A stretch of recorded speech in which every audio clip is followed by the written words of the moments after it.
Bismillahirrahmanirrahim. Assalamualaikum warahmatullahi wabarakatuh. Alhamdulillah wassalatu wassalamu ala Rasulillah Sayyidina wa Maulana Muhammad ibni Abdullah wa ala alihi wa sahbihi wa man tabi'ahu wa mawalah.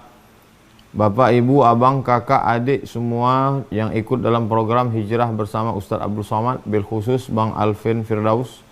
Mudah-mudahan senantiasa diberikan Allah Subhanahu wa taala kesehatan, kekuatan iman dan Islam sehingga kita bisa bersama dalam kebaikan, istiqomah dalam amal soleh. Tema yang kita bahas malam ini adalah hikmah di balik musibah. A'udzubillahi minasyaitonirrajim.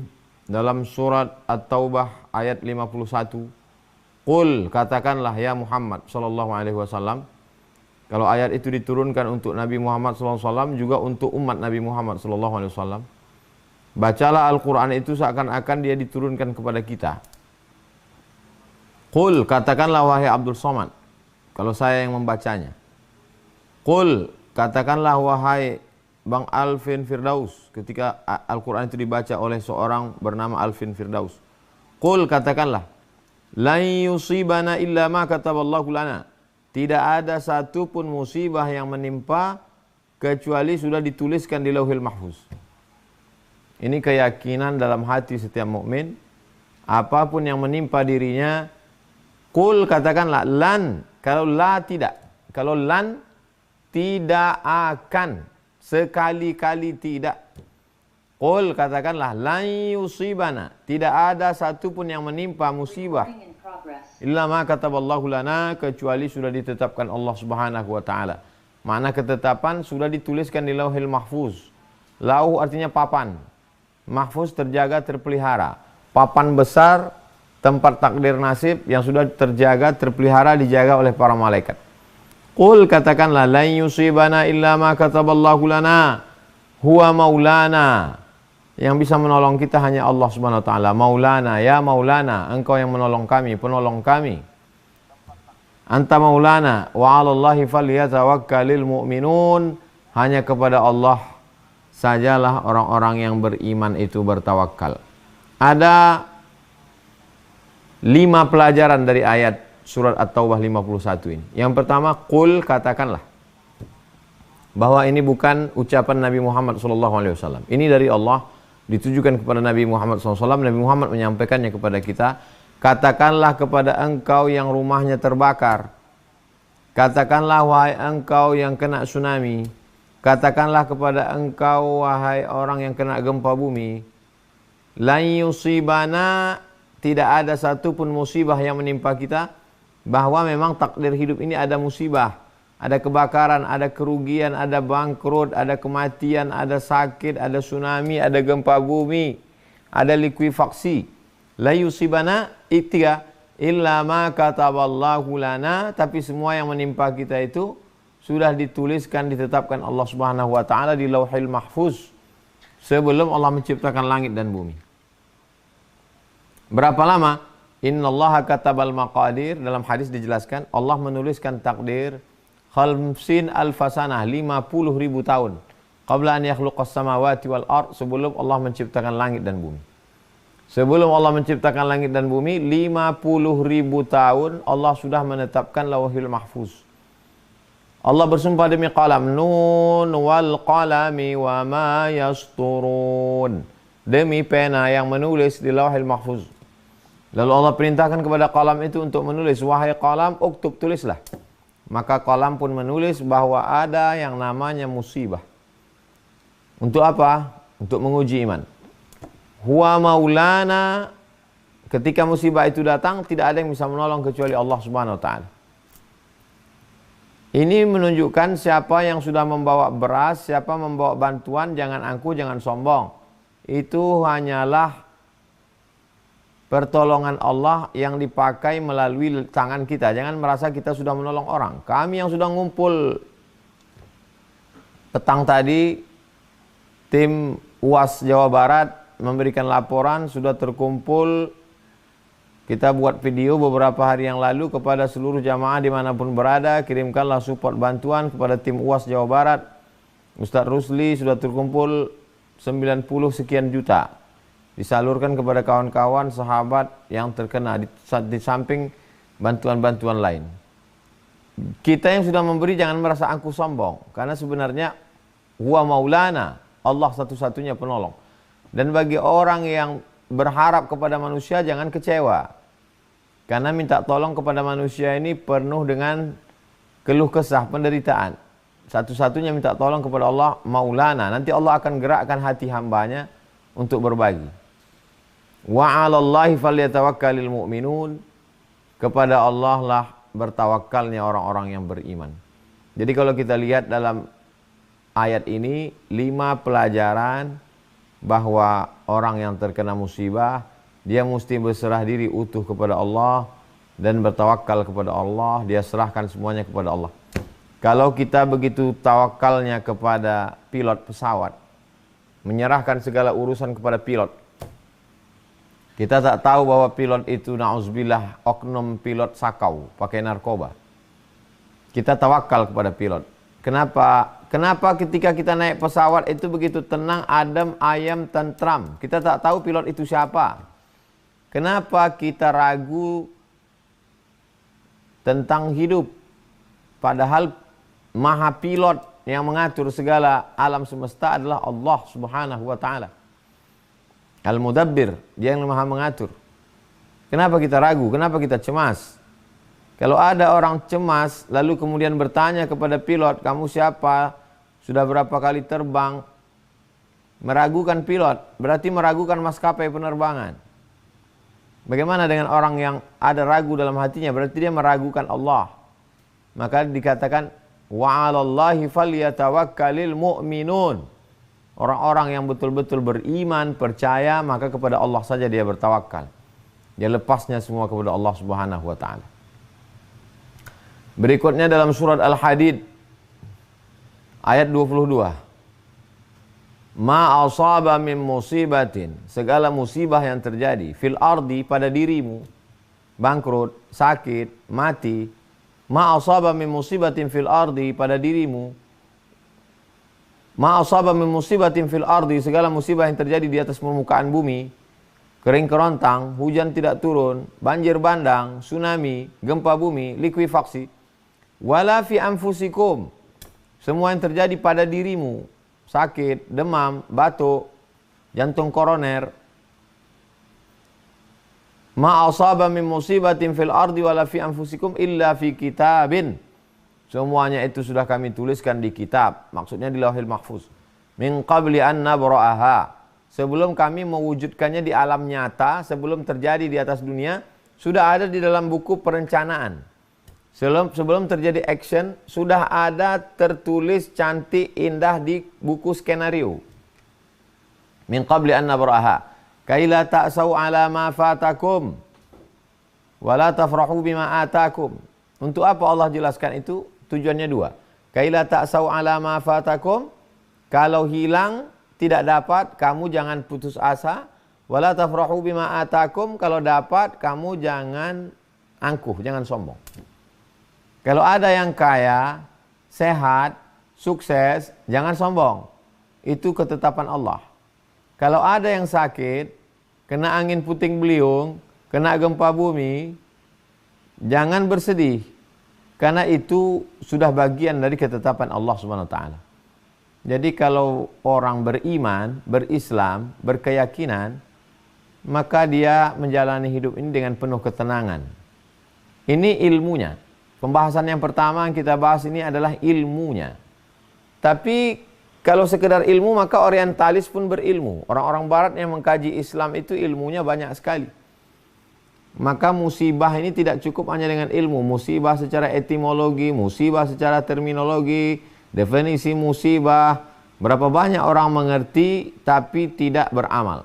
Setelah kita kaji tentang ilmu, yang kedua kita masuk pada amal, actionnya. Bagaimana cara menghadapi musibah menurut Al-Quran, sunnah Nabi Muhammad SAW? Ya ayyuhalladzina amanu, hai orang yang percaya, ista'inu, minta tolonglah kepada Allah, bis-sabri was-salah. Minta tolong kepada Allah 2 cara. Yang pertama bis-sabri, dengan sabar. Sabar artinya menahan. Yang ditahan itu ada 3. Yang pertama tahan pikiran, jangan dia kemana-mana.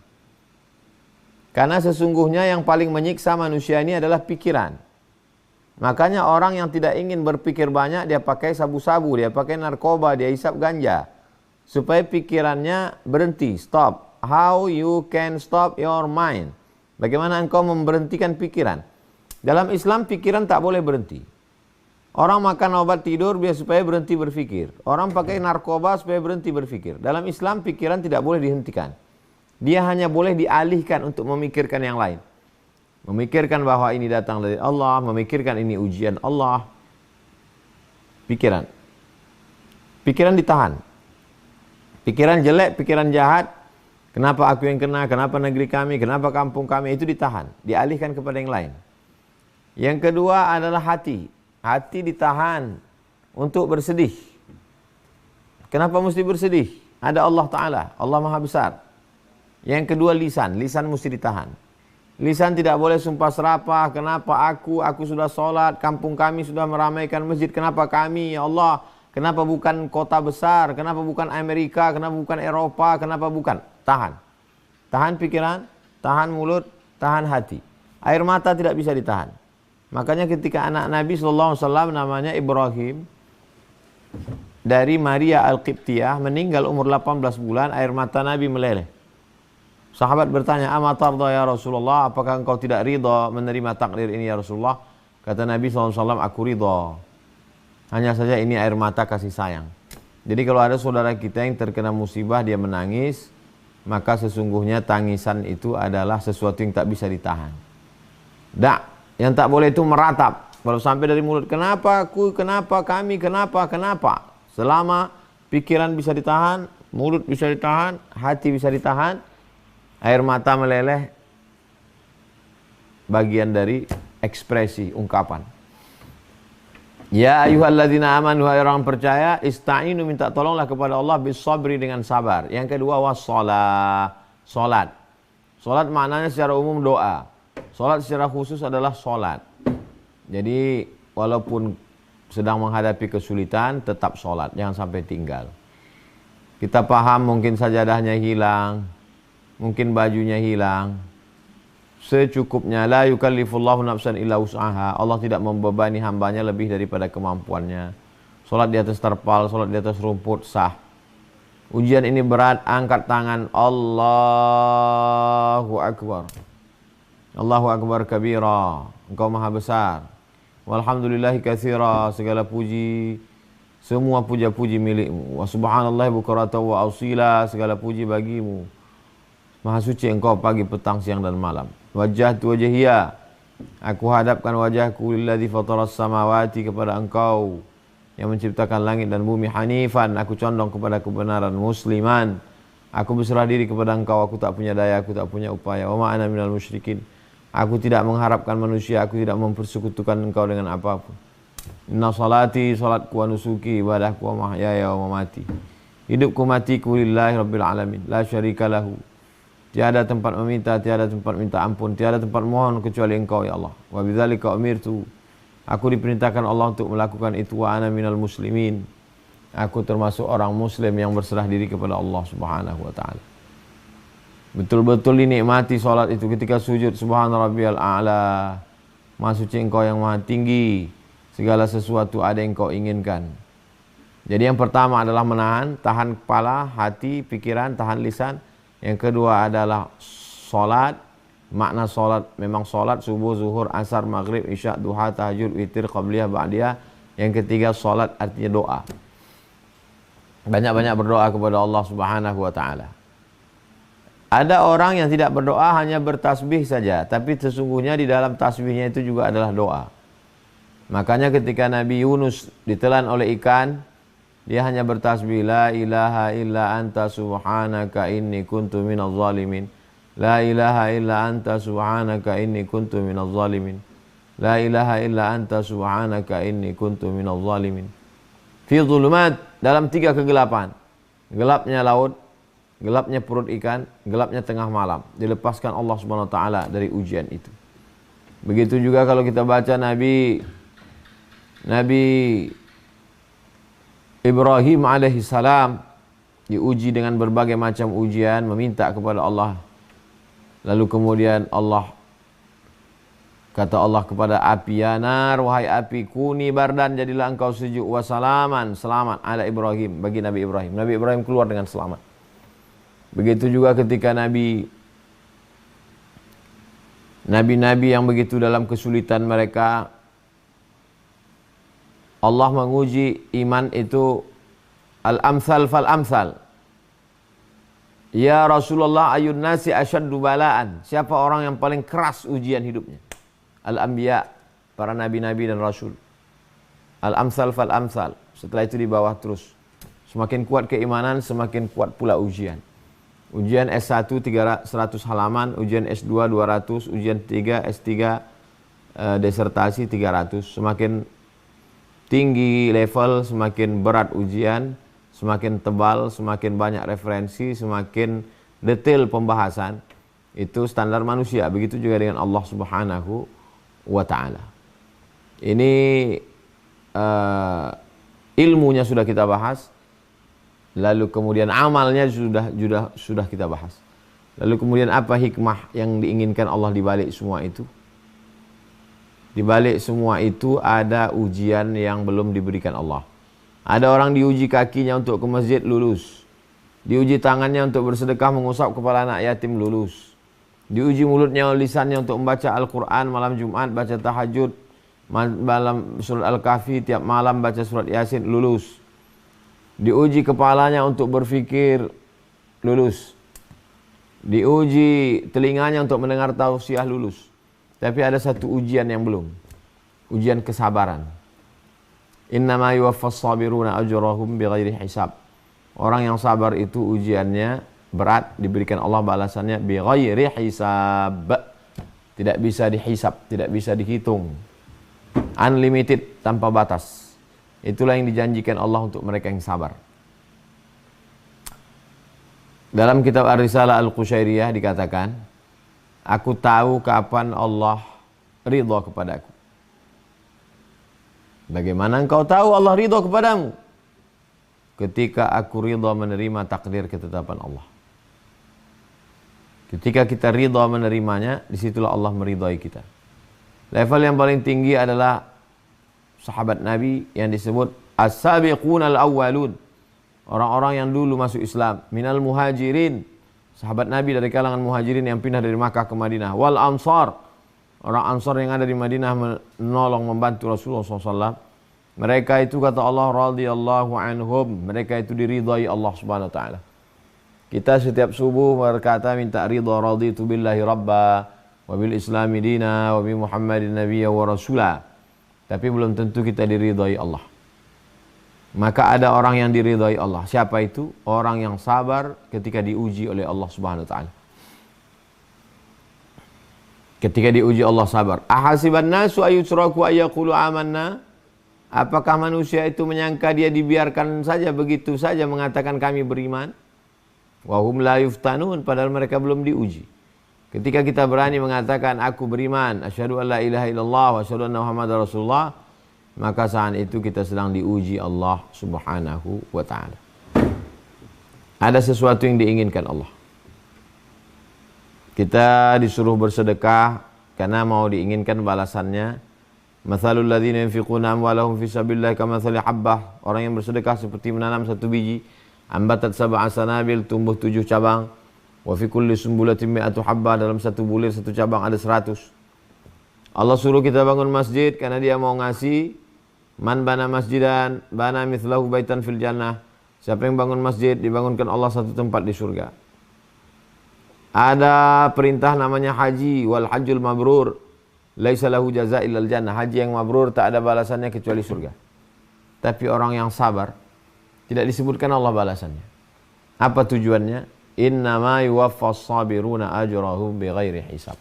Orang yang sabar itu balasannya bighairi hisab, tidak bisa dihitung. Adatul ibadiyas salihin, aku sediakan untuk hamba-hambaku yang sabar itu. Mala ayunun ra'at, sesuatu yang belum pernah dilihat mata. Wala udhunun sami'at, belum pernah didengar telinga. Wala khatara ala qalbi bashar, belum pernah terlintas di hati manusia, belum pernah terlintas terbetik di pikiran. Itulah balasan yang diberikan Allah Subhanahu wa taala. Tapi di samping semua itu, musibah juga menjadi perenungan tadabbur. Karena ada ayat lain mengatakan wattaqu fitnatan la tusibanna alladzina zalamu minkum khassah. Takutlah kamu ketika azab itu datang, dia tidak menimpa orang yang zalim pelaku dosa saja. Jadi kalau ada orang mengatakan yang mabuk saya, yang berzina saya, yang minum khamar saya, yang pakai sabu saya, apa urusan kamu? Rumah-rumah saya, uang-uang saya. Memang betul. Uang-uang kamu, dosa-dosa kamu, yang mabuk kamu, di rumah kamu. Tapi kalau azab Allah itu datang, saya kena juga. Karena ayatnya umum. Wattaqu, takutlah kamu fitnatan, azab, la tusibanna allazina zalamu minkum khassah. Kalau dia datang, dia tidak menimpa yang jahat saja. Tsunami itu kalau datang, dia tidak melihat rumah yang pecandu narkoba, pakai ganja, yang mabuk, yang sakau, yang zina, LGBT, tidak. Semuanya rata. Lalu bagaimana di hadapan Allah SWT? Yang pelaku dosa belum sempat bertobat, mati su'ul khatimah. Orang yang pelaku amal soleh sempat bertobat, maka dia, kalau dia kena penyakit wabah, al-mawtunu syahid. Tenggelam juga syahid, tertimpa reruntuhan juga syahid. Dengan syarat dia orang baik, berniat baik, mencari nafkah, terkena, maka sesungguhnya ada balasan yang disiapkan Allah Subhanahu wa taala. Di samping musibah ini ada hikmah-hikmah, tapi ada juga satu peringatan. La ta'murunna bil ma'ruf, ajak orang buat baik, wa la tanhauna 'anil munkar, larang orang buat munkar. La yushikanna ayyab'atsallahu 'alaikum 'iqaban. Dikhawatirkan Allah menurunkan hukuman. Tsumma tad'unahu, lalu kamu angkat tangan minta kepada Allah. Fala yustajabu lakum, doa kamu tak dikabulkan. Doa tidak dikabulkan karena tidak melakukan amar ma'ruf nahi mungkar. Ada orang yang buat maksiat, diam. Ada orang yang berzina, diam. Ada orang yang makan riba, diam. As-sakitu 'anil haq syaitan akhras, kata Imam Abu Ali Ad-Daqqaq yang dikutip oleh Imam An-Nawawi. Orang yang tidak melakukan amar ma'ruf nahi mungkar, maka sesungguhnya dia dikhawatirkan ketika azab itu turun, summa tad'unahu, lalu kamu berdoa, fala yustajabu lakum, doa kamu tak dikabulkan Allah Subhanahu wa taala. Kuntum khaira ummah. Kuntum khaira ummah, kamu umat yang paling baik. Ta'muruna bil ma'ruf, ajak orang berbuat baik, wa la tanhauna 'anil munkar, larang orang berbuat munkar. Kalau tidak kita lakukan nahi munkar ini, la yushikanna ayyab'atsallahu 'alaikum iqaban. Dikhawatirkan Allah mengirimkan hukuman. Ketika hukuman itu datang, summa tad'unahu, lalu kamu angkat tangan berdoa, ya Rab, angkat. Fala yustajabu lakum, doa kamu tak dikabulkan Allah Subhanahu wa taala. Jadi ini memang introspeksi diri juga buat kita bersama. Adapun kawan-kawan, sahabat jamaah dimanapun berada, ini kesempatan. Wallahu fi aunil abdi maka al abdu fi auni akhi. Allah akan menolong saudaranya selama saudaranya itu mau menolong saudaranya. Jadi kita tolong saudara kita yang ada terkena musibah, bil khusus yang ada di Cianjur, dimanapun berada, supaya kita support sesuai kemampuan kita, pilih lembaga yang amanah. La yukallifullahu nafsan illa wus'aha, Allah tidak membebani lebih dari kemampuan kita masing-masing. Man yassara an mu'sirin, siapa yang memudahkan urusan saudaranya, yassarallahu anhu yaumal qiyamah, dimudahkan Allah pula urusannya pada hari kiamat. Saudara kita yang masih belum dapat tempat tinggal, makanannya, pakaiannya, ini menjadi tanggung jawab kita semua. Tanggung jawab sebagai umat, tanggung jawab sebagai bangsa Indonesia. Mudah-mudahan bangsa kita bisa melewati ini semua insya Allah. Lebih kurang 30 menit saya sampaikan materi. Selanjutnya saya kembalikan ke Bang Alvin. Terima kasih. Wassalamualaikum warahmatullahi wabarakatuh. Masuk saya. Waalaikumsalam warahmatullahi wabarakatuh. Masya Allah, tabarakallah. Baik, Abang Kakak yang dirahmati Allah, insya Allah setelah ini kita akan sama-sama, mungkin beberapa Abang Kakak yang ingin langsung bertanya jawab ya.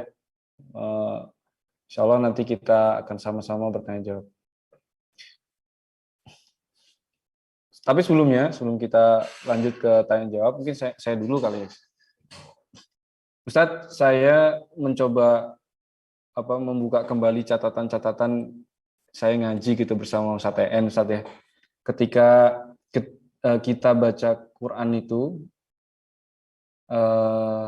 di dalam Quran itu kan Nabi Yunus ketika ditelan paus itu berdoanya bukan minta dikeluarkan dari perut paus, tapi justru doa yang dipanjatkan oleh Nabi Yunus itu la ilaha illa anta subhanaka inni kuntu minadz zalimin.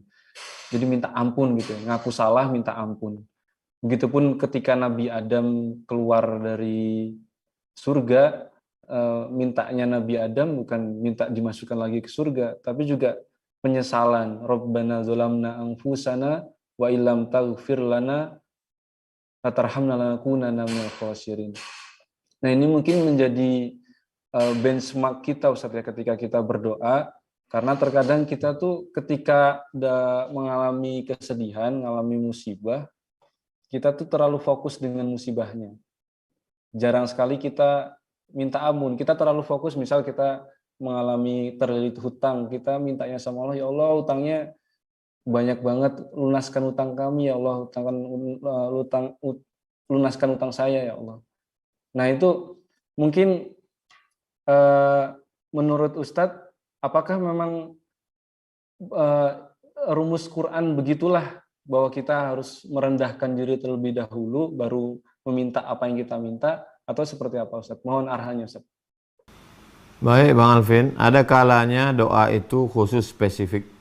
Sebagaimana doa Nabi Ibrahim alaihissalam, Rabbi habli minas salihin, berikan aku anak yang soleh. Sebagaimana doa Nabi Zakaria, Rabbi habli min ladunka dzurriyyatan thayyibah, berikan aku keturunan yang baik-baik. Sebagaimana doa Nabi Muhammad SAW, Allahumma la'an bani Ra'il, laknatlah bani Ra'il, laknatlah bani Zakwan, laknatlah Usayyah ketika mereka membunuh 70 penghafal Quran. Jadi ada kalanya doa itu spesifik khusus. Ada kalanya nabi-nabi itu amat sangat beradab kepada Allah. Mereka tidak menyebutkan minta apa, tapi lebih pada introspeksi diri. Dia serahkan saja semuanya kepada Allah. La ilaha illa anta subhanak, tiada Tuhan selain engkau, maha suci engkau. Inni kuntu minaz zalimin, aku orang yang zalim, aku orang yang aniaya.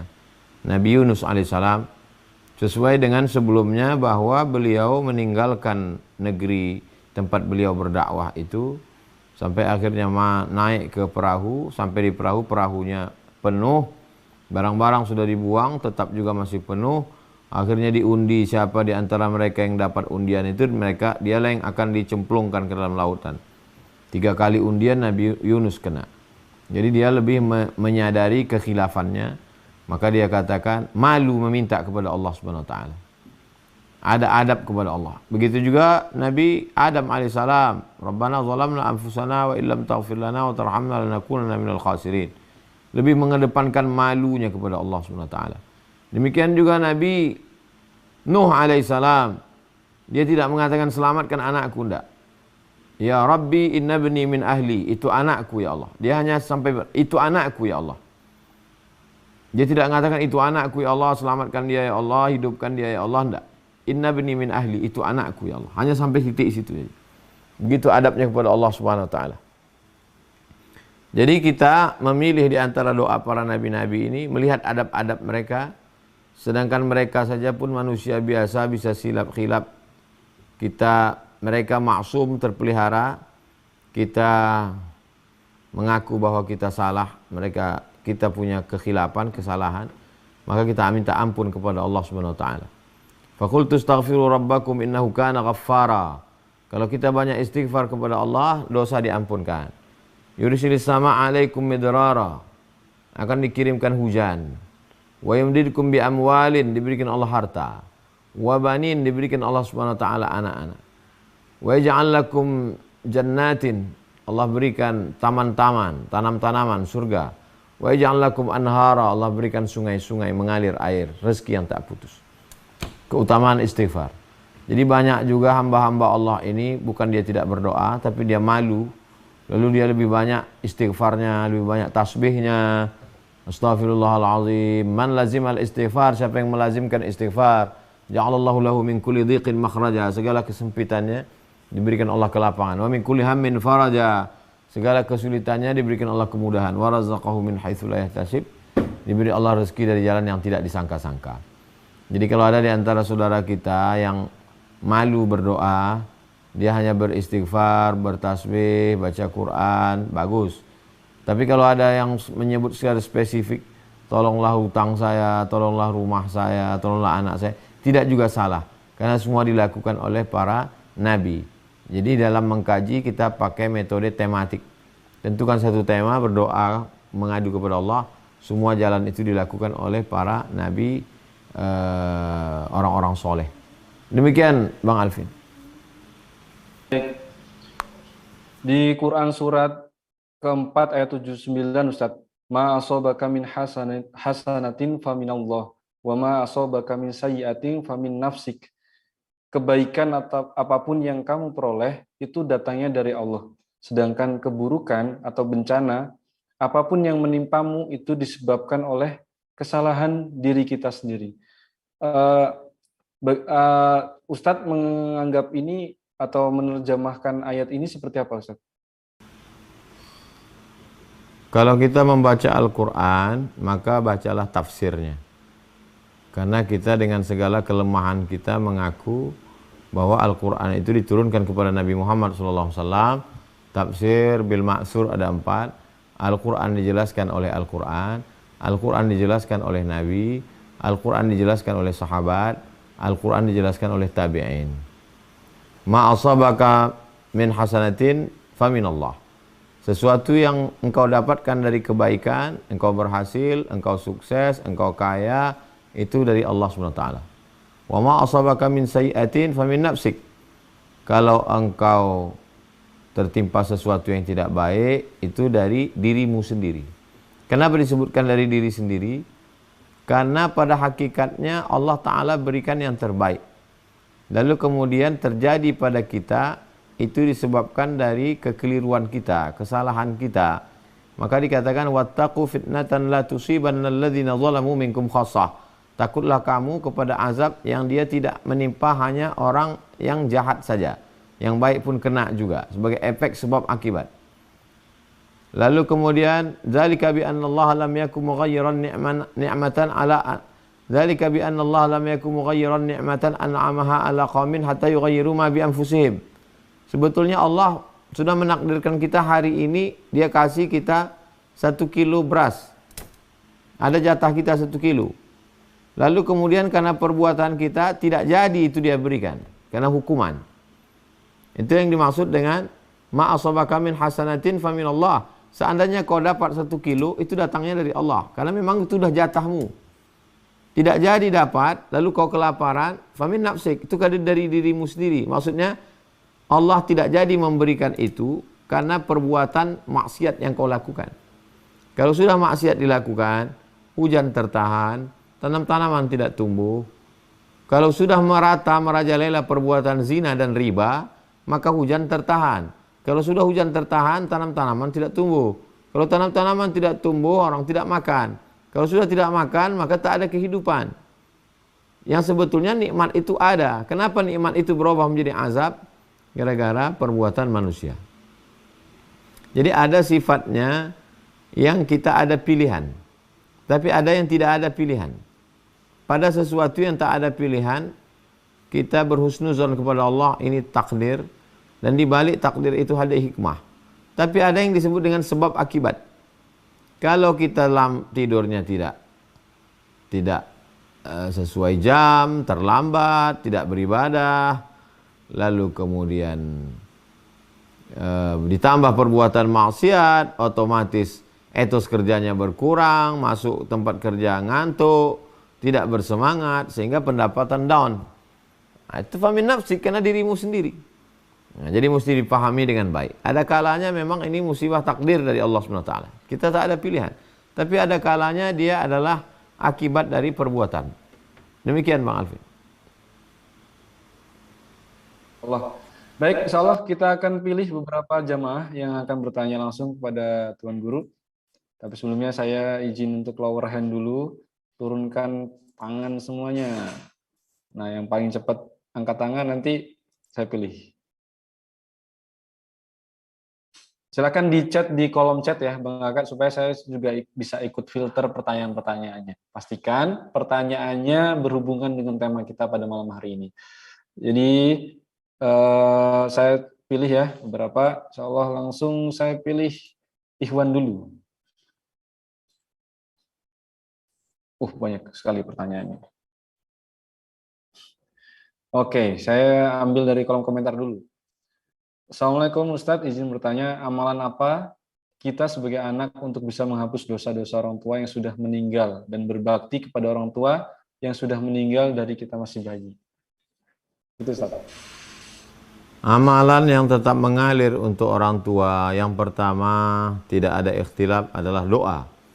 Dalilnya idza matal insan dalam sahih Muslim. Idza matal insan, kalau manusia mati, inqata amaluhu, putus amalnya, illa min salasin, kecuali tiga, shadaqatin jariyah, sedekah, atau ilmin yuntafa'u bihi, ilmu manfaat, aw waladin salihin yad'ulah, anak yang saleh yang mendoakan. Maka doakanlah orang tua, ya Allah ampunkan silapnya, ampunkan salahnya, ampunkan dosanya, ampunkan salah saya kepadanya, ampunkan silap saya karena tak sempat berbakti kepadanya. Jadi yang pertama adalah doa. Yang kedua, membacakan Al-Quran. Wa qala Syafi'i, Imam Syafi'i berkata, kata Imam An-Nawawi dalam kitab Riyadhus Shalihin min kalami Sayyidil Mursalin, wa qala Syafi'i, Imam Syafi'i berkata, wa in khatimul Qur'ana fahuwa hasanun. Kalau sekhatam Al-Quran dibacakan itu bagus.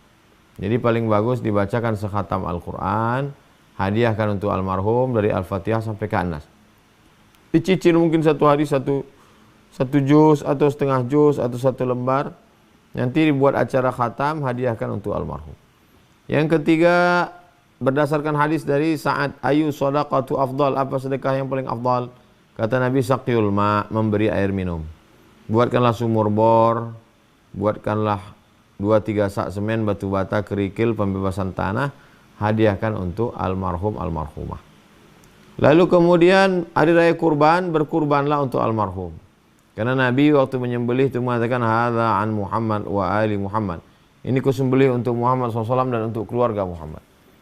Kemudian kambing yang kedua kata Nabi, hadza an Muhammad wa ummati Muhammad. Ini kusembelih untuk Muhammad SAW dan untuk umat Nabi Muhammad SAW. Kemudian yang sampai lagi kepada almarhum, tasbih, tahmid, takbir, tahlil. La ilaha illallah, la ilaha illallah. Subhanallah walhamdulillah wa la ilaha illallah wallahu akbar. Itu pun juga sampai. Berdasarkan dalil, ketika Nabi mencabut pelepah korma, fasaqqahu nisfain, dia belah jadi dua, dia tusukkan. Sahabat bertanya, kenapa kau lakukan? La'allallaha an yukhaffifa 'adzabahuma ma lam yaibasa. Semoga Allah meringankan azabnya selama pelepah korma belum kering. Pelepah korma yang basah bertasbih, karena semua makhluk Allah bertasbih, maka tasbihnya sampai. Kata Imam An-Nawawi dalam kitab Al-Majmu' Al-Minhaj Syarah Sahih Muslim Ibn Al-Hajjaj, kalau tasbih pelepah korma saja sampai, apalagi tasbih, tahmid, tahlil, takbir, bacaan orang beriman. Itu diantara beberapa yang bisa kita lakukan untuk orang tua yang sudah meninggal dunia. Begitu Bang Alvin.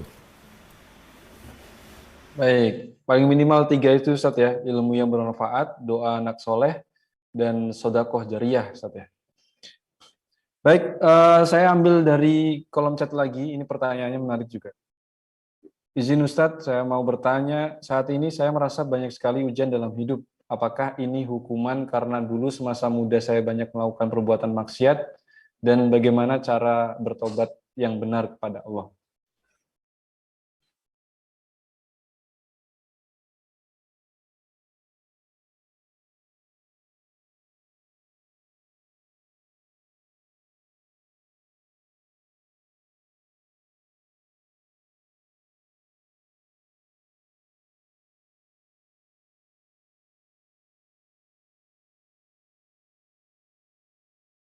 Wala saqamin wala syaukin yastakuha. Sakit, gundah gulana, kesulitan, duri menusuk kaki, illa kafarallahu anhu biha sayyi'atu. Itu cara Allah untuk menghapuskan dosa. Yang kedua, ada kalanya Allah Subhanahu wa taala ingin menaikkan derajat saya. Karena mungkin amal yang paling berat balasannya adalah sabar. amal orang ini sholatnya nggak ngangkat, nggak naik. Maka dikasih dia ujian supaya dia sabar. Yang ketiga, boleh jadi nama saya sudah tertulis di dalam daftar penghuni surga Jannatul Firdaus, tapi amalnya kurang. Maka diberikan Allah Subhanahu wa taala ujian untuk mencukupi amal tersebut. Di antara tiga kemungkinan ini, mana yang paling memungkinkan? Maka ana inda husni zanni abdi bi, aku menurut prasangka hambaku kepadaku. Saya berprasangka bahwa dosa saya banyak. Saya menyangka buruk terhadap diri, menyangka baik kepada Allah. Jangan dibalik, sangka baik terhadap diri, sangka buruk pada Allah. Saya bersangka buruk terhadap diri saya banyak dosa. Saya bersangka baik pada Allah, Allah ingin menghapus dari dosa saya. Saya bersangka baik bahwa saya belum cukup amal untuk masuk surga Allah, maka diuji Allah, kalau saya sabar, saya masuk. Jadi kita tak dapat memastikan.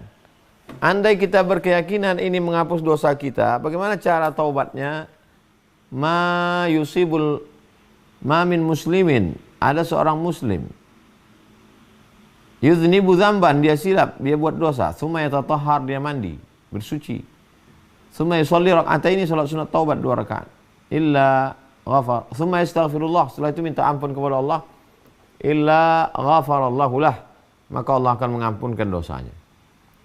Lalu kemudian setelah kita taubat nasuha, syaratnya ada 3. Pertama, an-nadamu fil qalbi, menyesal dalam hati. Yang kedua, al-iqraru bil lisani, dinyasakan dengan lidah, astaghfirullahalazim. Yang ketiga, al-itmaru alla ya'uda ilaihi abadan, tekad yang kuat untuk tidak kembali kepada dosa itu untuk selamanya. Kalau itu kita lakukan, maka insya Allah Allah akan memberikan segala kebaikan-kebaikan buat kita. Demikian Bang Alvin. Baik. Insyaallah masih beberapa menit lagi menuju tutup kajian. Saya coba ambil yang open cam. Yang open cam ini. Yang open cam dan angkat tangan. Oh, Mbak Dwina nih. Oke, Mbak Dwina duluan. Silakan open mic-nya Mbak Dwina. Sampaikan pertanyaan dengan jelas, singkat ya. Iya. Masya Allah, tabarakallah, jazakallah khair, Bang Alvin. Assalamualaikum Ustadz. Dan terima kasih atas paparannya yang sudah disampaikan. Izin bertanya Ustadz, saya punya sahabat yang ternyata sahabat saya ini sepertinya lagi dalam kondisi futur, di mana ketika saya ajak untuk sholat beribadah, beliau nggak mau menolaknya gitu, dengan alasan katanya lagi merasa berjarak sama Allah, dan saya sebenarnya sedih dengan kondisinya sahabat saya seperti itu. Terus dengan Ustadz tadi memaparkan kalau misalnya kita diam saja itu juga bisa berdampak kepada diri kita, di mana doa kita juga tidak terkabulkan dan bahkan bisa membawa musibah kepada kita. Saya sebenarnya sudah mencoba mengingatkan, tapi sahabat saya tuh jadi cenderung menolak dan malah pasang badan lebih lanjut gitu loh Ustadz. Yang saya tanyakan, ini saya baiknya gimana ya Ustadz ya dengan kondisi teman saya yang sudah pasang badan untuk tidak mau menerima ajakan, apakah saya masih berkewajiban untuk tetap mengajaknya sahabat saya ini untuk tetap beribadah, atau saya jadinya kayak ya udah memberikan ruang aja gitu. Jazakallah khair Ustadz, dan mohon doanya supaya sahabat saya hatinya mungkin bisa dilembutkan sama Allah. Terima kasih Ustadz. Assalamualaikum warahmatullahi wabarakatuh. Waalaikumsalam warahmatullahi wabarakatuh. Innama anta munzir, engkau hanyalah seorang pemberi peringatan. Lasta alaihim bimusaitir, engkau tak punya kuasa untuk memaksa orang. Itu ungkapan Allah kepada Nabi Muhammad. Ya Muhammad SAW, engkau hanya memberi peringatan, engkau tak bisa menguasai orang lain. Lalu kemudian, afa anta tukrihun nasa hatta yakunu mu'minin, apakah engkau paksa orang untuk beriman? La ikraha fiddin, la ikraha fiddin, tak ada paksaan untuk orang kafir masuk ke dalam agama Islam untuk beriman. Tapi kalau dia sudah muslim, maka kewajiban ulil amri untuk memanggil dia kalau dia tidak sholat. Kalau dia tidak sholat, malas, berarti dia fasik. Kalau dia tidak sholat, dia mengejek sholat, mencaci maki ibadah sholat, berarti dia kafir, murtad. Orang yang murtad hukumannya hukuman mati. Jadi kita sebagai seorang muslim menyampaikan watawasau bil haq, watawasau bis sabr, dengan berbagai macam cara. Mungkin bosan dengan omongan, dengan WhatsApp, dengan potongan-potongan video, dengan nasihat. Sampai kapan? Sampai seperti Nabi Shallallahu Alaihi Wasallam berdakwah kepada Abu Talib. Sampai akhirnya Abu Talib meninggal dunia menghadap Allah, barulah selesai. Jadi selama hayat di kandung badan, kita tidak akan pernah berhenti untuk saling menasihati, menyelamatkan.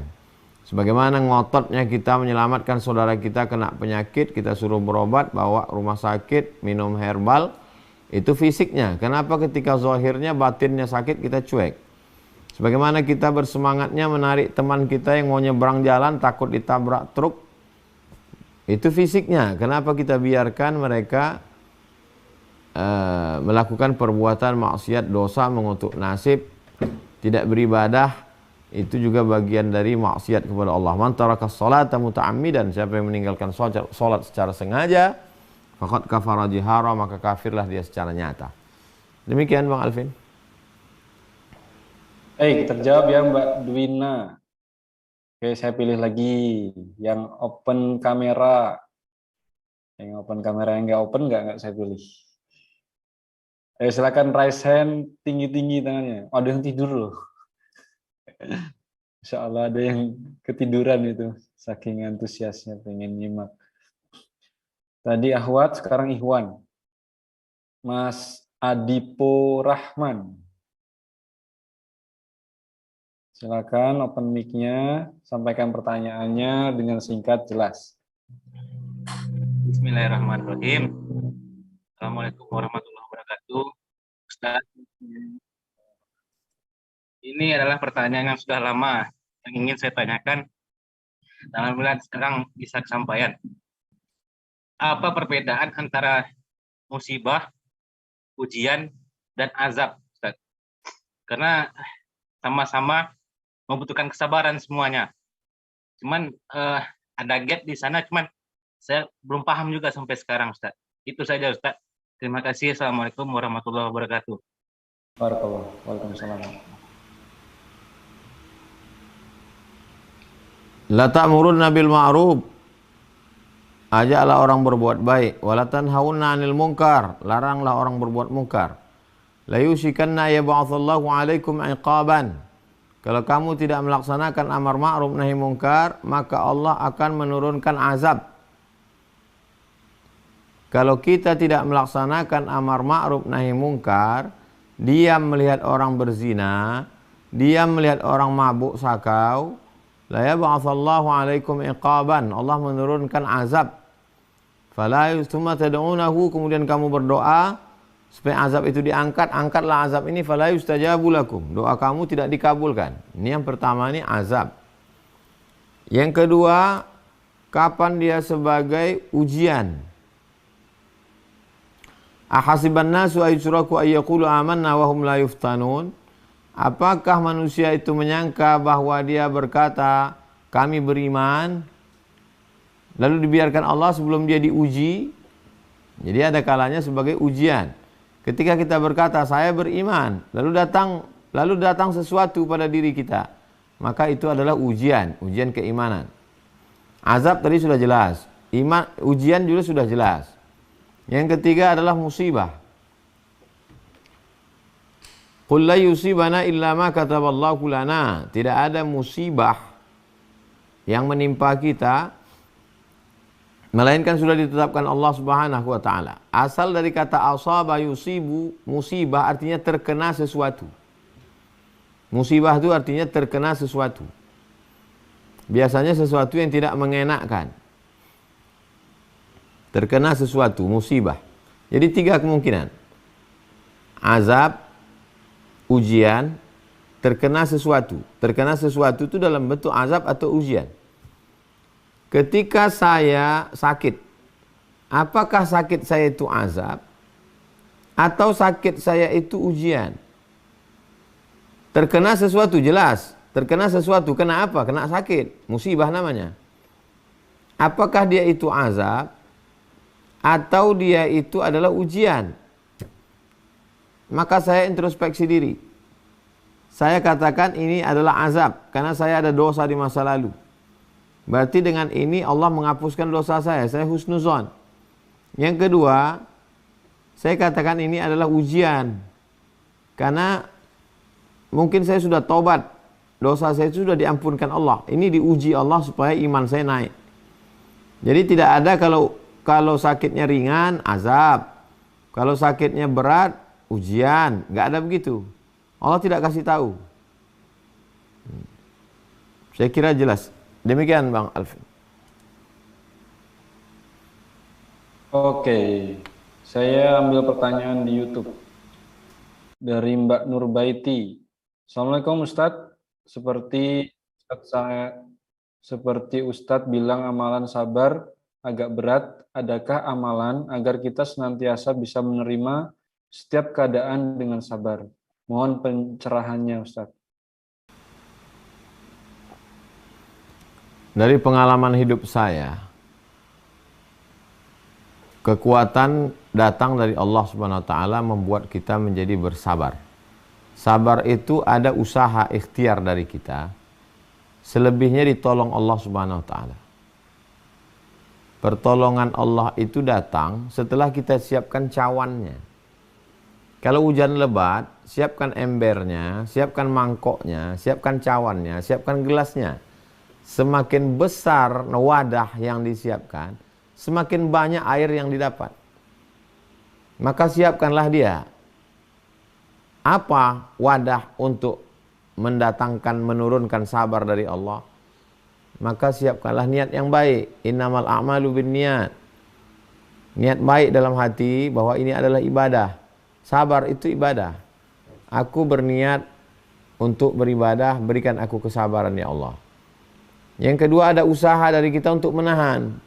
Tahan mulut, jangan ngomong macam-macam, tahan hati, tahan pikiran. Jangan pikirkan macam-macam. Yang ketiga adalah memperbanyak ibadah. Wasta'inu bisabri wassalah. Salat duha, salat tahajud, salat witir, salat hajat, salat tasbih, salat qabliyah, salat ba'diyah, istighfar 100 kali, salawat 100 kali, la ilaha illallah 100 kali, baca Al-Quran. Nanti Allah akan berikan kekuatan. Begitu yang saya alami dalam berbagai macam ujian, pukulan yang pernah dalam kehidupan saya. Demikian, wallahu a'lam bishawab. Oke, back to Zoom. Saya ambil dari Zoom lagi. Tadi Ikhwan, sekarang Ahwat. Silakan raise hand, angkat tangannya. Ibu Delpi. Silakan Ibu. Open mic-nya. Alhamdulillah, bismillahirrahmanirrahim. Assalamualaikum warahmatullahi wabarakatuh, Ustadz. Waalaikumsalam. Maaf Ustadz, sebelumnya saya pernah bermimpi bertemu sama Ustadz di masjid di Pekanbaru. Saya dari Padang tapi merantau ke Jawa Timur di kota Kediri. Ustadz belum pernah.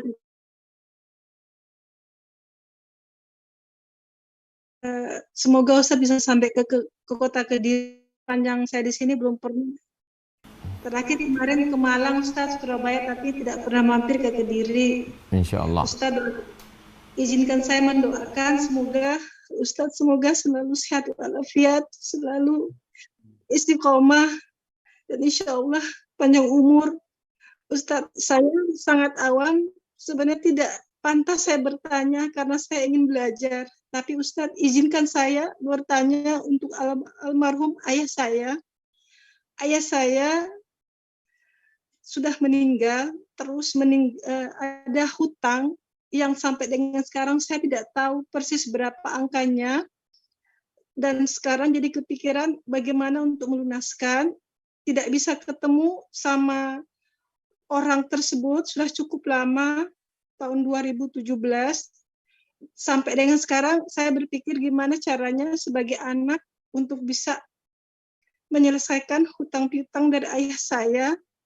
Apakah saya pernah berpikir gini, Ustadz, pernah dengar ceramah, kalau misalnya kami sebagai anak, misalnya melakukan infak atau sedekah sama orang tua dengan niat untuk melunaskan hutang. Apakah itu sudah tepat, Ustadz? Contohnya misalnya ada wakaf di pesantrennya Ustadz atau di program sidak. Mohon pencerahannya Ustadz, sehingga lapang hati ini kami sebagai anak untuk bisa melunaskan hutang orang tua kami, Ustaz. Terima kasih, Ustaz. Assalamualaikum warahmatullahi wabarakatuh. Waalaikumsalam warahmatullahi wabarakatuh. Yang pertama, hutang dibayarkan dari tirkah, harta yang ditinggalkan oleh seorang muslim. Jadi kalau saya meninggal dunia, misal saya tidak pernah berhutang. Seandainya saya meninggalkan hutang 1 miliar, maka hutang saya itu diambil, dilunaskan dari tirkah harta warisan. Setelah dibayarkan hutang, baru harta warisan boleh dibagi. Min ba'di wasiyatin yusi biha audain. Bayarkan wasiat, bayarkan hutang. Setelah dibayarkan hutang, ternyata warisannya cuma 500 juta. Hutangnya 1 miliar. Maka yang 500 lagi itu tidak ada kewajiban bagi ahli waris untuk membayarkannya. Saya ulang sekali lagi. Harta almarhum dibayarkan untuk hutang, sisanya baru dibagi ke ahli waris. Kalau ternyata hutangnya lebih banyak daripada warisannya, maka ahli waris tidak ada kewajiban untuk membayarkan hutang almarhum. Yang kedua, seandainya anak-anak atau istri atau ahli waris ingin membayarkan, maka itu bukan kewajiban. Itu terhitung tatawu, sumbangan, sukarela. Kalau ada anak mau membayarkan hutang bapaknya, seorang istri mau membayarkan hutang suaminya, itu bukan kewajiban, itu sukarela saja. 3. Carilah orang yang dulu hartanya dipinjam, maka bayarkan. Kalau orangnya tidak ada, cari ahli warisnya. Kalau sudah tidak bertemu, maka dihitung berapa dan tahun berapa dinilai dengan emas. Utangnya 100.000, tahun berapa? Tahun 80. 100.000 itu tahun 80 berapa gram emas? 1 gram. Maka tahun 2022, 100.000 1 gram emas berarti sekarang 1 juta. Jadi yang diikut itu harga emas, karena itu yang stabil. Mata uang dinar zaman Nabi. Jadi bukan dibayarkan 100.000 sekarang, karena 100.000 sekarang dengan 100.000 tahun 80 tak sama. Setelah dihitung dengan emas, ternyata 1 juta diserahkan untuk masalih ammah, kepentingan umum. Begitu cara membayarnya. Poin yang keempat, ada di antara anak-anak yang mau membayarkan, maka bayarkanlah. Kalau angkanya tidak diketahui, prediksinya sudah tidak diketahui, la yukallifullahu nafsan illa wus'aha. Terakhir yang kelima, kalau ada keluarga anak-anak ahli waris mau bersedekah, sedekahnya sampai. Dalilnya hadis riwayat Sa'ad. Ummi matat, mak saya meninggal, afa atasaddaqu anha, bolehkah saya bersedekah? Kata Nabi, tasaddaq, bersedekahlah. Ayu sadaqatu afdal, sedekah apa paling afdal? Kata Nabi, saqiyul ma', memberi air minum. Lalu Sa'ad segera bergegas menggali tanah untuk membuat sumur. Lalu diwakafkannya lah sumur itu. Itu sedekah. Nah, demikian. Baik. Kita lanjut lagi satu penanya berikutnya. Jadi Ahwat, sekarang Ihwan. Mas Nopi Ardiansyah. Monggo Mas, di open mic-nya, sampaikan pertanyaannya.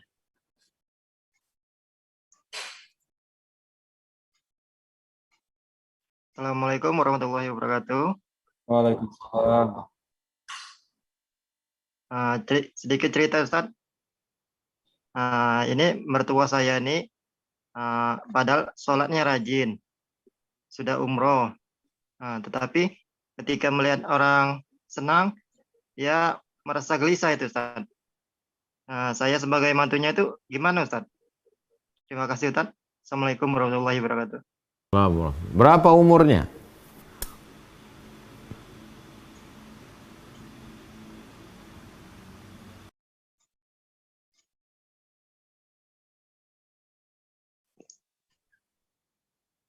Sekitar 50, Ustaz.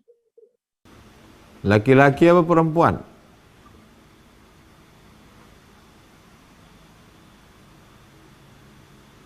Perempuan, Ustaz. Baik. Kalau umurnya 70-80 berarti pikun. Orang pikun dia tidak masuk dalam hukum. Rufi'al qalam an salasatin. Ada 3 orang yang penanya mengangkat, tak mencatat. Anis sobi hatta yahtalim. Anak kecil sampai akil balik. Anil naim hatta yastayqis, orang tidur sampai bangun. Anil majnun hatta yafiq, orang gila sampai sembuh. Jadi kalau ada orang tua umur 70, 80 meracau macam-macam ngomongnya, itu jangan dipaksakan lagi, itu udah masuk kategori pikun. Tapi kalau umur 50 belum pikun. 50, 60 belum pikun. Jadi itu penyakit psikologis. Maka dia mesti diundang ustadz untuk pengajian keluarga. Jadi dibuat kajian keluarga, bukan di masjid, di rumah. Panggil ustadz yang khusus membicara fokus tentang masalah tersebut. Nama kajiannya buat judul kajian hasad. Hasad itu karahatun ni'mah alal mun'ami alaih. Tidak senang melihat orang lain dapat nikmat. Wa hubbu zawaliha, ingin supaya nikmat orang itu hilang. Bahaya hasad ini, iyyakum wal hasada, takutlah kamu penyakit hasad.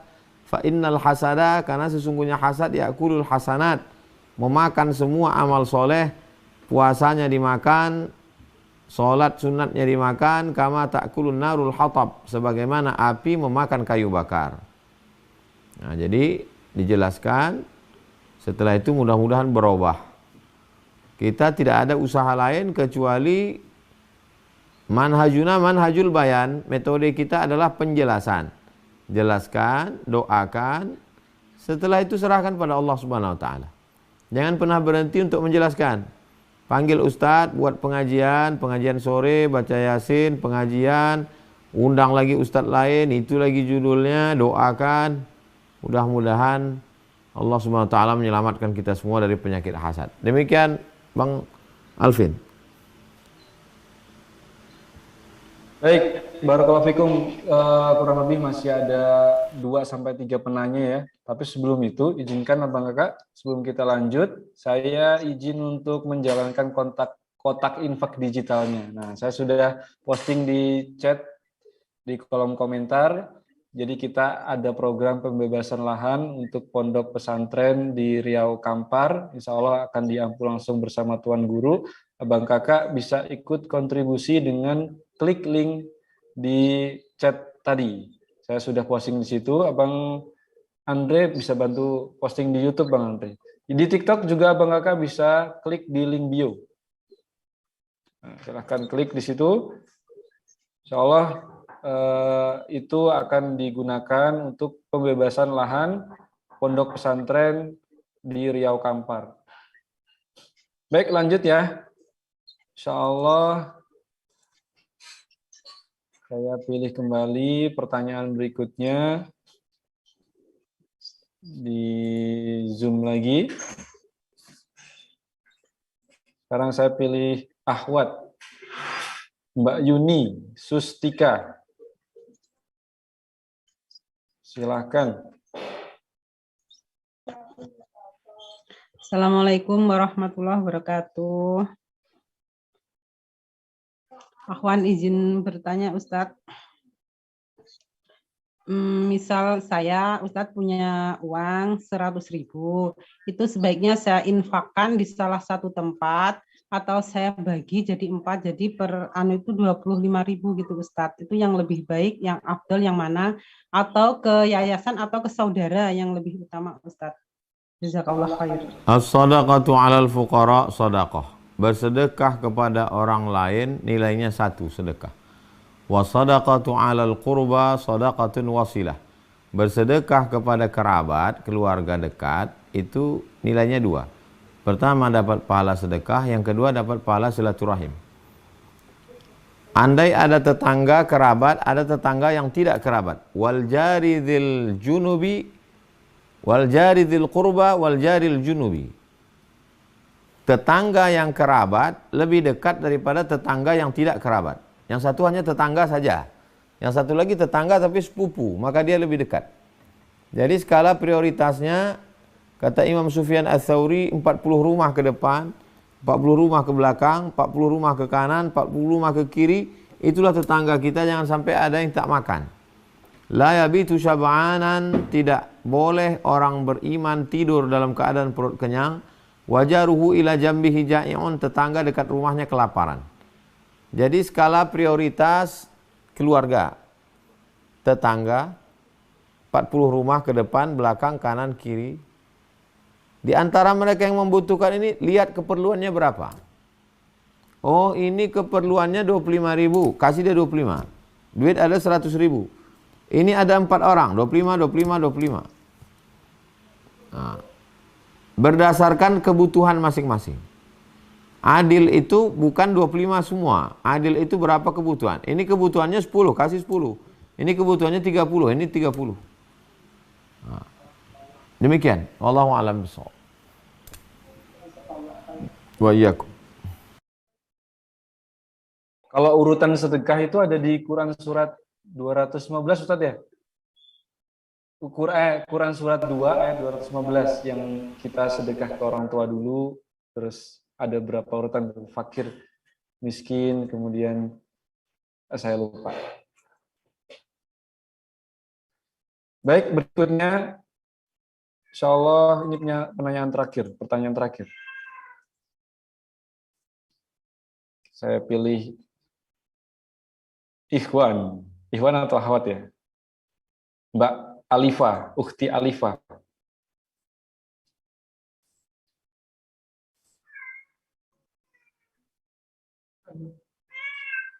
Assalamualaikum.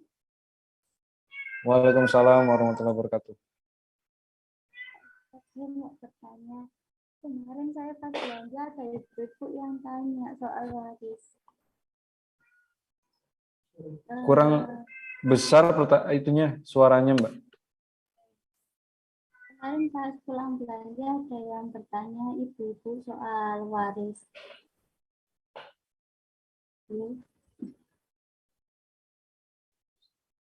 Gimana Mbak pertanyaannya? Saat kemarin pulang belanja ada ibu-ibu yang bertanya soal waris. Waris. Iya, soal waris. Nah, bapaknya ini sudah meninggal, istri pertamanya juga sudah meninggal, tinggal istri yang kedua. Sebelum bapaknya meninggal, bapaknya menghibahkan satu rumah kepada anak dari istri kedua. Setelah itu, setelah bapaknya meninggal, dari pihak anak-anak ini menuntut waris, menuntut haknya ke anak yang diberikan hibah ini. Apa hukumnya?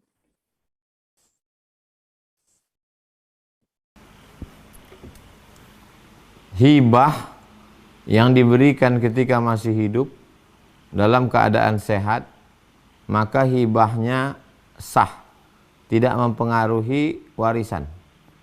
Kalau si bapak semasa hidupnya menghibahkan rumah kepada si anak dari istri kedua, hibahnya dalam keadaan sehat, bukan saat sakit keras, maka hibah itu sah. Beda hibah dengan wasiat, wasiat diserahkan setelah meninggal, sedangkan hibah langsung diserahkan dan berganti hak milik ketika masih hidup.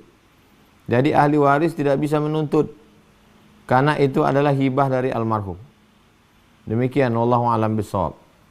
Tentang masalah nafkah, nafkah yang wajib diberikan kepada orang yang wajib kita nafkahi, yang pertama istri, yang kedua anak, yang ketiga orang tua, yang keempat mertua.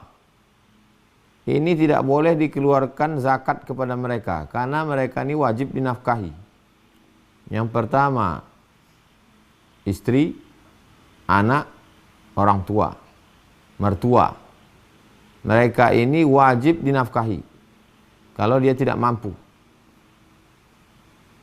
Orang tua, mertua wajib dinafkahi kalau tak mampu. anak istri wajib dinafkahi. Walaupun istri itu bekerja, aktivis, wanita karir, dia tetap diberi nafkah. Kecuali dia mengatakan saya tidak menerima dari kamu. Berarti dia sukarela untuk menggugurkan haknya. Adapun sedekah yang kita berikan, maka kepada kerabat, saudara kandung, sepupu, itu sedekah. Karena mereka tidak wajib kita nafkahi. Fakir miskin mereka kita berikan. Itu skala prioritasnya wal jari zil qurba, tetangga yang ada hubungan kerabat, wal jaril junubi, tetangga dekat dan tidak ada hubungan kerabat. Demikian. Wallahu a'lam bishawab. Baik, tidak terasa sudah pukul 21.18. Ini artinya tinggal beberapa menit lagi kita akan akhiri majelis kita pada malam hari ini. Tapi mungkin sebelum itu dari Ustadz mungkin ada closing statement terakhir, nasihat untuk kita Ustadz terkait materi pada malam hari ini. Selama hayat di kandung badan, maka azab, ujian, musibah tidak akan pernah berhenti. Ibarat kita bawa mobil di jalan tol, melewati kendaraan di depan, ketemu lagi. Lewati kendaraan depan, ketemu lagi. Sampai akhirnya kita keluar dari pintu tol, selesai keluar, barulah habis. Sampai malaikat maut datang mencabut nyawa, barulah kita berhenti. Ada kalanya anak, istri, sakit, bangkrut, berbagai macam musibah datang. Yang kedua, kalau kita menghadapi itu, kita tidak tahu apakah dia azab atau dia itu ujian. Kita hanya berhusnuzon kepada Allah. Kita lihat diri kita jelek, kita menyangka bahwa kita banyak dosa, mudah-mudahan itu menghapus dosa kita. Sehingga dengan itu kita akan banyak beristighfar. Rabbana zalamna anfusana wa illam taghfir lana wa tarhamna lanakunanna minal khasirin. La ilaha illa anta subhanaka inni kuntu minaz zalimin. Lalu kemudian cara pandang yang kedua, kita bersabar, kita anggap dengan itu maka derajat kita akan naik di hadapan Allah Subhanahu wa taala. Yang terakhir, yang ketiga, yakin bahwa semua terancana, terukur oleh Allah. Allah tidak pernah jauh dari kita. Innallaha ma'as sabirin, Allah bersama dengan orang-orang yang sabar. Allah melakukan sesuatu ada hikmahnya. Afa khalaqnakum abasa, apakah kami ciptakan kamu sia-sia? Tidak ada perbuatan Allah yang sia-sia. Selalu ada hikmah di balik itu semua. Maka yakinlah bahwa ada sesuatu yang diinginkan Allah dari kita. Kalau tiga ini kita camkan dalam diri, insya Allah Allah berikan kekuatan dan kita sabar menerimanya. Demikian Bang Alvin. Baik, barakallahu fiik. Terima kasih Ustadz, di tengah kesibukan masih memberikan waktunya untuk bisa berbagi pada malam hari ini. Masya Allah, mudah-mudahan kita sama-sama berdoa Bang Kakak Bunda, semoga Allah berikan kesehatan untuk Ustadz, Allah berikan kemudahan dalam segala urusan, Allah karuniakan anak yang soleh dan solehah dan istiqomah dalam dakwah, amin Allahumma amin. Terakhir Ustadz, untuk ngalap berkah malam hari ini, mohon berkenan untuk memimpin doa pada malam hari ini. Astaghfirullahaladzim, astaghfirullahaladzim, astaghfirullahaladzim, alladzi la ilaha illa huwal hayyul qayyum wa atubu ilaih. Allahumma kaffir anna sayyiatina, segala macam yang kau berikan pada kami, jadikanlah dia penghapus dosa-dosa silap salah kami. Allahumma rfa' darajatina, segala yang kau berikan pada kami, jadikanlah dia untuk mengangkat derajat kami di sisimu ya Allah. Wa ja'alna minas sabirin, jadikan kami orang-orang yang sabar. Alladzina idza asabatuhum musibah, ketika musibah itu datang, qalu inna lillahi wa inna ilaihi raji'un, kami mampu berkata semua ini datang dari Engkau dan akan kembali kepada Engkau. Allahumma sallimna wa sallimil muslimin, berikan kami keselamatan, selamatkan pula saudara-saudara kami yang sedang ditimpa musibah, bil khusus yang sedang berada di Cianjur. Berikan kekuatan, qawi imanahum, kuatkan imannya, wa sahih ajsadahum, sehatkan badannya, wa ja'alhum minar rasyidin, dan jadikan kami semua lurus berfikir, lurus berbuat, lurus berkata, lurus beramal. Wafiqna lima tuhibbu wa tardah, tanamkan taufikmu dalam hati kami. Saudara-saudara kami yang kau berikan rezeki, barik lahum fi rizqihim, berikan berkah pada rezekinya supaya bisa menolong saudara-saudara kami. Saudara-saudara kami yang kau berikan ujian, waj'alhum minas sabirin, jadikan termasuk orang-orang yang sabar. Rabbana 'alaika tawakkalna, kepada Engkau kami bertawakal, wa ilaika anabna, kepada Engkau kami berserah diri, wa ilaikal masir, kepada Engkau kami semua akan kembali. Rabbana hab lana minas shalihin, jadikan anak kami anak-anak yang saleh dan salihah. Rabbana hab lana min ladunka dzurriyyatan thayyibah, jadikan keturunan kami baik-baik. Rabbana hab lana min azwajina wa dzurriyyatina qurrata a'yun waj'alna lil muttaqina imama, jadikan pasangan hidup kami, suami, istri, anak-anak, orang-orang yang sejuk dipandang mata dan menenangkan hati. Rabbana atina fid dunya hasanah wa fil akhirati hasanah wa qina azabannar. La ilaha illa anta subhanaka inna kunna minaz zalimin. Hasbunallahu wa ni'mal wakil, ni'mal mawla wa ni'man nasir, wa la hawla wa la quwwata illa billahil aliyyil azim. Wa sallallahu ala sayyidina Muhammad wa ala alihi wasallam, walhamdulillahirabbil alamin. Terima kasih segala perhatian, mohon maaf segala kesilapan dan kekhilafan. Aqulu qouli hadza, astaghfirullah li wa lakum. Assalamualaikum warahmatullahi wabarakatuh.